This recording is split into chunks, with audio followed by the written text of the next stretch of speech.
দেখুন ফ্রেন্ডস, যথেষ্ট কিন্তু জোরালো পরিমাণে ঝড় বৃষ্টিপাতের সম্ভাবনা আমরা দেখতে পাচ্ছি এবং তারই সঙ্গে সঙ্গে কিন্তু ভারতীয় মৌসুম ভবনও কিন্তু এই ব্যাপারে বিস্তারিতভাবে কিন্তু আপডেট দিয়েছে। তো আপনাদেরকে পুরোটা কিন্তু আমি অবশ্যই করে বলবো, তো সেই জন্য ভিডিওটিকে কিন্তু শেষ পর্যন্ত দেখতে থাকবেন।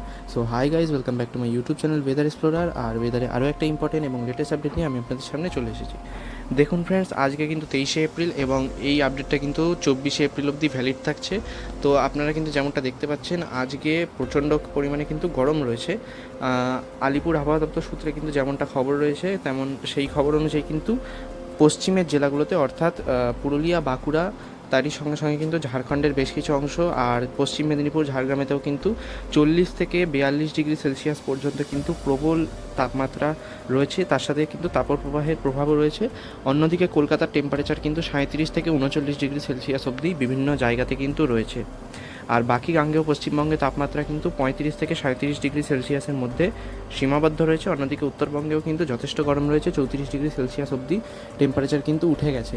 দেখুন ফ্রেন্ডস, আর্দ্রতাজনিত অস্বস্তি কিন্তু চরমে থাকবে এখন প্রত্যেক দিন।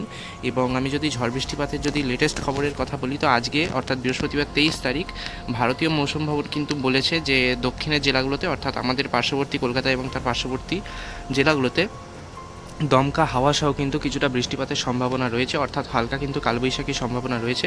যদিও windy.com-এতে কিন্তু কোনো রকমের ঝড় বৃষ্টিপাতের সম্ভাবনা দেখায়নি, তবে ভারতীয় মৌসুম বিভাগ কিন্তু ঝড় বৃষ্টিপাতের কিছুটা সম্ভাবনা দিয়েছে।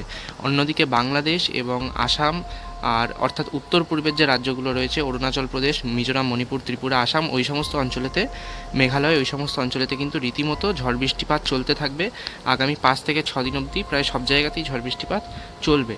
যেমনটা আমরা দেখতে পাচ্ছি, গোয়ালপাড়া, গুয়াহাটি, আলিপুরদুয়ার সব জায়গাতেই কিন্তু বজ্রবিদ্যুৎ সহ ভারী থেকে অতি ভারী বৃষ্টিপাতের সম্ভাবনা আমরা কিন্তু পরবর্তী কয়েকদিনেতে দেখতে পাচ্ছি। অন্যদিকে দক্ষিণের জেলাগুলোতেও কিন্তু 28শে এপ্রিল অর্থাৎ মঙ্গলবার, পরের সপ্তাহে মঙ্গলবার অর্থাৎ 28শে এপ্রিল পর্যন্ত কিন্তু ঝড় বৃষ্টিপাতের সম্ভাবনা জানিয়েছে ভারতীয় মৌসুম ভবন। তবে windy.com-এতে কিন্তু আমি বিশেষ কোনো সুখবর কিন্তু দেখতে পাইনি। তবে ইন্ডিয়ান মেটেরোলজিক্যাল ডিপার্টমেন্ট কিন্তু এই আপডেটটা দিয়েছে যে 28শে এপ্রিল অবধি বিভিন্ন জেলাতে কিন্তু বিক্ষিপ্তভাবে ঝড় বৃষ্টিপাত চলবে। এবার দেখুন, আমি যদি বে অফ বেঙ্গলেতে সাইক্লোনের কথা বলি, তো এখনও পর্যন্ত কিন্তু 7 তারিখ অবধি অর্থাৎ 7 মে অবধি কিন্তু আমরা কোনো রকমের সিস্টেম ডেভেলপমেন্টের সম্ভাবনা দেখতে পাচ্ছি না।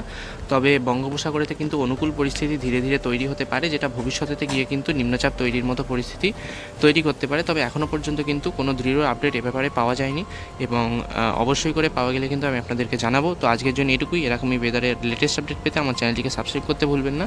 দেখা হচ্ছে নেক্সট ভিডিওতে। Good bye.